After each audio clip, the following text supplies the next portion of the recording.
বনি ইসরায়েলের 3 লোক সফরে বেরিয়েছে, মরুভূমির সফর, মাঝখানে তুফান। কই যাবে, কই বাঁচবে? দৌড়াদৌড়ি শুরু। দৌড়াতে দৌড়াতে এক পাহাড়ের গুহার ভেতরে আশ্রয় নিয়েছে। গুহা চিনেন তো? পাহাড়ের গুহা। আশ্রয় নেওয়ার সাথে সাথেই বৃষ্টির পানির ঝাপটায় পাহাড়ের উপর থেকে বিশাল এক পাথর খণ্ড এসে পাহাড়ের গুহার মুখটা বন্ধ করে দিয়েছে। বন্ধ, অন্ধকার। এরা পড়ছে বিপদে। হায় হায়, বাঁচার জন্য ঢুকলাম, এখন দিই মরণ। ঢুকছিল কি জন্য? এখন মরণ।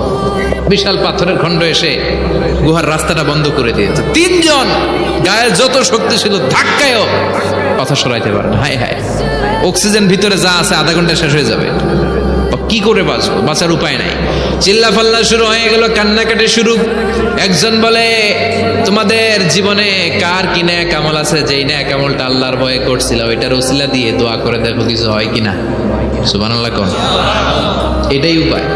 একজন হাঁটু গেড়ে চোখের পানি ছাড়া শুরু করছে, আর দোয়া শুরু করছে, আল্লাহ আল্লাহুম্মা কানাত লি আবাওয়ান শাইখান কাবীরা। আল্লাহ, আমার বাবা মা ছিল বৃদ্ধ বৃদ্ধা, আমি পেশায় রাখাল, সারাদিন ছাগল চড়িয়ে রাত্রিবেলা দুধ আনতাম, সবার আগে আব্বা মারে দিতাম, এরপরে আমার ছেলে মেয়ে, এরপরে স্ত্রী। একদিন গভীর রাতে এসে দেখি আব্বা আম্মা ঘুমায়। দুধের বাটি নিয়ে আব্বা আম্মার মাথার সামনে দাঁড়িয়ে রইলাম। ছেলে মেয়েগুলো আব্বা এসে বলে, আব্বা দুধ দাও। আমি বললাম পরে, আগে আব্বা আম্মা খাবে, তারপরে তোরা। ছেলে মেয়েগুলো কান্না জুড়ে দিল, আমি দেই নাই। ফজর পর্যন্ত দাঁড়িয়ে রইলাম। ফজরের আগ দিয়ে আব্বা আম্মা ঘুম থেকে উঠে দেখে তো আমার অবাক। কিরে বাবা, দাঁড়িয়ে কেন?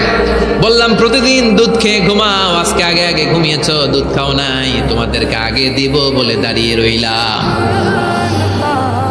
আল্লাহর ডেকে বলে, আল্লাহ ওই দিন সারা রাত দুধের বাটি নিয়ে মা বাবার শিওরে আমি দাঁড়িয়েছিলাম। ফজরের সময় আব্বা আম্মারে দুধ খাওয়ালাম, তারপরে ছেলে মেয়েদেরকে দিয়েছিলাম, তারপরে স্ত্রীর মুখে দিয়েছিলাম। ও মাবুদ, ওই দিনের এই কাজটা আমি দুনিয়ার কাউরে খুশি করার জন্য করি নাই, শুধুমাত্র তোমার খুশি ছাড়া। ওই রাতের ইবাদত যদি তোমার দরবারে ভালো লেগে থাকে, ফাফাররিজ আন্না মা নাহনু ফি, আজকের বিপদের দিনে কেউ বাঁচানোর নাই, তুমি আমাদের বাঁচাও। ফানফাজারাত, মুহূর্তের মধ্যে 1/3 বিশাল পাথর খণ্ডটা 1/3 ডান দিকে সরে যায়, এক পাশে সরে যায়। সামান্য আলো বাতাস ঢুকতে আরম্ভ করলো। এখন বাতাস ঢুকে এখন বেঁচে থাকতে পারবে এই নিশ্চয়তা হয়েছে। সুবহানাল্লাহ কোন? এবার সে বলল, ভাই তোর কি আমল আছে বল। দ্বিতীয় জন হাঁটু গেড়ে আবার চোখের পানি ছেড়ে আল্লাহর ডেকে বলে, মাবুদ আমার এক চাচাতো বোন ছিল, কানাত লি ইবনাতু আম জামিলা ওয়া কুনতু উহিব্বুহা কাআশাদ্দি মা ইউহিব্বুর রিজাল আন-নিসা। আল্লাহ, সুন্দরী, অনন্যা, অপসরী, প্রিয়ংবদা, অনুসুয়া, গুণবতী, রূপবতী আমার এক চাচাতো বোন ছিল, তার প্রেমে আমি ছিলাম পাগল পাড়া, কিন্তু সে তো আমার ডাকে সাড়া দেয় না। অনেক চেষ্টা করলাম তারে পাওয়ার জন্য। চাচাতো বোন আমারে বলে, 100 স্বর্ণ মুদ্রা যেদিন দিতে পারবা ওই দিন আমারে পাবা। এবার আমি স্বর্ণ মুদ্রা কালেকশনের কাজে লেগে গেলাম। বছরের পর বছর চেষ্টা করে 100 স্বর্ণ মুদ্রা যেদিন পেলাম ওই দিন চাচাতো বোনের কাছে গেলাম, যে তার হাতে স্বর্ণ মুদ্রা দিলাম, বললাম চলো এবার আমরা অপকর্ম করি। স্বর্ণ মুদ্রা পেয়ে সেও খুশি, আমিও খুশি। সে পাইছে স্বর্ণ, আমি পাইছি তারে। গোপন একটা রুমের ভেতরে ঢুকলাম, দুজনে জামা কাপড় খুলে ফেললাম, নেকেড হয়ে পাপ কাজ শুরু করব। ইন দা মিন টাইম আমার চাচাতো বোন আমারে বলে, ও আমার চাচাতো ভাই, আমারে তুই আমার সতীত্ব তুই নষ্ট করে দিস না, ইত্তাকিল্লাহ, আমার সম্ভ্রম তুই শেষ করে দিস না, ইত্তাকিল্লাহ, আল্লাহর ভয় কর। আল্লাহ, ওই মুহূর্তে ফিরে আসা কঠিন কঠিন, কিন্তু ইত্তাকিল্লাহ, আল্লাহরে ভয় করে। এই শব্দটা যখন শুনলাম আমার ভিতরটা কেঁপে উঠেছে।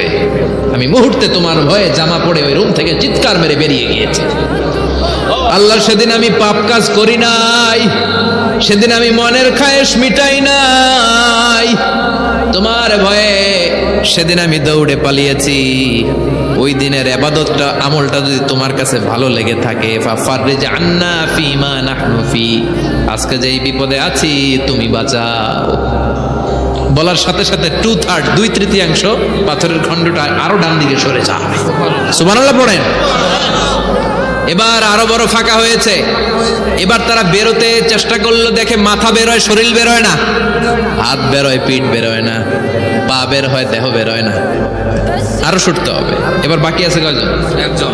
সে দোয়া করতে শুরু করলো, আল্লাহ ইস্তাজারতু উজারাক, আমি ব্যবসায়ী ছিলাম, অনেক শ্রমিক ভাড়া করে একদিন একটা কাজ করালাম, সব শ্রমিকের টাকা দিয়ে দিলাম। এক শ্রমিক টাকা না নিয়ে ভাগলপুর কই যে গেছে নিজেও জানি না, ওর টাকা আমার কাছে রয়ে গেল। এই শ্রমিককে আর টাকাটা বুঝাই দিতে পারি নাই। এই টাকা দিয়ে আমি কয়েকটা ছাগল কিনলাম, এই ছাগলগুলো বাচ্চা দিল, ওগুলো বাচ্চা দিল, ওগুলো বাচ্চা দিল, দিতে দিতে বিশাল ছাগলের ডেইরি ফার্ম করে ফেললাম তার ওই টাকা দিয়ে।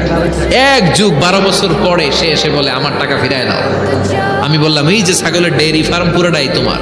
সে বলে আতাস্তা আসি ও মিন্নি, আমার সাথে ঠাট্টা করো?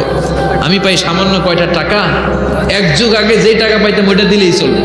আমি বললাম ও শ্রমিক, তোমার টাকা দিয়ে আমি ছাগল কিনে ব্যবসা করেছি, ছাগল বাচ্চা দিয়েছে, বাড়তে বাড়তে বাড়তে বাড়তে আজকের বিশাল এই ডেইরি ফার্ম। এই ডেইরি ফার্মের মালিক আমি নই, তুমি নিয়ে যাও। বলার সাথে সাথে শ্রমিক আনন্দে নাচতে নাচতে ডেইরি ফার্ম নিয়ে যায়। ও আল্লাহ, ওই দিন যদি সে যতটুকু টাকা পাওনা ছিল অতটুকু দিলেই সে খুশি হয়ে যেত। শুধু তোমার খুশির জন্য পুরো ডেইরি ফার্ম আমি তারে দিয়ে দিয়েছিলাম। আল্লাহু আকবার। আল্লাহ, আজকের এই বিপদের দিনে আমার সেদিনের আমলটা যদি তোমার কাছে ভালো লাগে তুমি বাঁচাও। বলতে দেরি, মুহূর্তের মধ্যে বিশাল প্রকাণ্ড পাথর খণ্ডটা অন্যদিকে তো উড়ে চলে যায়। পাহাড়ের গুহা ওপেন, পাথর খণ্ড নাই। আল্লাহর শুকরিয়া আর তাকবীর দিতে দিতে 3 জন বের হয়ে যায়। সুবহানাল্লাহ পড়েন। সহিহ বুখারীর বর্ণনা, সহিহ হাদিস। নিজের এমন কোন নেক আমল যদি থাকে যে আমলটা শুধু আল্লাহর জন্য করেছিলাম, ওই নেক আমলের ওসিলা দিয়ে দোয়া করলে দোয়া কবুল করবে কে? করতে রাজি আছেন তো? এরকম অনেক শুনবেন ক্যান্সারে আক্রান্ত, দুরারোগ্য ব্যাধি, বাংলাদেশের চিকিৎসা শেষ, ইন্ডিয়া গেছে, কয় বাঁচবো 3 মাস। কয় মাস? এরপরে 7 বছর বাইসেছে। কেমনে বাঁচলো? কেমনে? দোয়া। দোয়ার পাওয়ার আছে না নাই? তবে দোয়াটা দোয়ার মতো হতে হবে। সিনসিয়ার দোয়া ইজ লাইক এ মিসাইল। একনিষ্ঠ দোয়া এটা মিসাইলের মতো। মিসাইল হামলা করলে ইঞ্চি ইঞ্চি যেখানে মিসাইল বোমাটা পড়ার কথা ঠিক ওখানে পড়বে। ড্রোন হামলা করলে ঠিক ওখানে, ব্যালিস্টিক ক্ষেপণাস্ত্র নিক্ষেপ করলে লক্ষ্য বস্তু যেমনি ভিত করে, তেমনি দোয়ার মতো দোয়া করলে মুহূর্তেই দোয়া কবুল হয়ে যায়। আমরা দোয়ার মতো দোয়া করতে জানি না, কেমন করে দোয়া করতে হয় আমাদের জানা নাই, এজন্য দোয়াও কবুল হয় না। চিল্লা এখন ঠিক কিনা?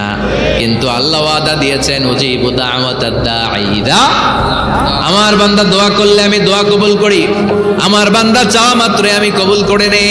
সুবহানাল্লাহ পড়েন। যত দোয়া আপনি করেছেন সব কবুল, সব, অল অফ ইউর দোয়াজ আর অ্যাকসেপ্টেড, সব কবুল হয়েছে আল্লাহর কসম। অনেকে বলবে হুজুর এটা আবার কি কইলেন, এতক্ষণ তো ভালোই কইতেছিলেন। শব্দ আবার কবুল হয় কেমনে? আমি তো জীবনে কত কিছু চাইলাম, কত কিছু তো পাই নাই। আছে না এরকম? অনেকে অনেক পেরেশান, আফসোস করে হুজুর চাইলাম আল্লাহ দিল না। 4টা মাইয়া, এবার কাবা ধইরা চাই আইছি পোলার কথা, এটাও হয়েছে মাইয়া। আছে না নাই? 5টা ছেলে হয়েছে, মেয়ের জন্য বুকটা হাহাকার। হজে যে আরাফাতের ময়দানে চেয়ে আসলাম, এইবারও হয়েছে আর একটা পোলা। আছে না নাই? কত কিছু চাইলাম, পাইলাম না, দিল না আল্লাহ। বলে না আপনার সব দোয়া কবুল, তবে কবুল হওয়ার 3টা সিস্টেম আছে। কয়টা? 3টা। চান্দুল্লাহর ভাইয়েরা মনে থাকবে? কয়টা? 3টা। আপনি যত দোয়া করছেন সব কবুল, কারণ আল্লাহর কাছে কিছু চাইলে আল্লাহ ফিরায় দিতে জানে না। আল্লাহ জানেই না কেমনে ফিরায় দিতে হয়। সুবহানাল্লাহ কোন? চাওয়া মাত্রই আল্লাহ বলে অ্যাকসেপ্টেড, যা কবুল, দিব দিব না এটা বলতে জানে না, চাওয়া মাত্রই বলে দিব। 3 সিস্টেম। নাম্বার 1, আপনি আল্লাহর কাছে দোয়া করলেন, চাইলেন, আল্লাহ বলে দিব, বলেই তিনি দিয়ে দেন আর আপনি খুশি হয়ে যান, পেয়ে গেলেন। নাম্বার 2, আপনি আল্লাহর কাছে দোয়া করলেন, চাইলেন, তখনও আল্লাহ বলে দিব, তবে এখন না, সবুর, একটু পরে দিব। কখন দিলে আমার জন্য ভালো, আমার চেয়েও ভালো জানে কে? আল্লাহ, পরে দিবে। নাম্বার 3, চাইলেন, দোয়া করলেন, আল্লাহ তখনও বলে দেব, তবে এখনো না, পরেও না, কিয়ামতের দিন যেদিন বিপদে পড়বে ওই দিন দেব।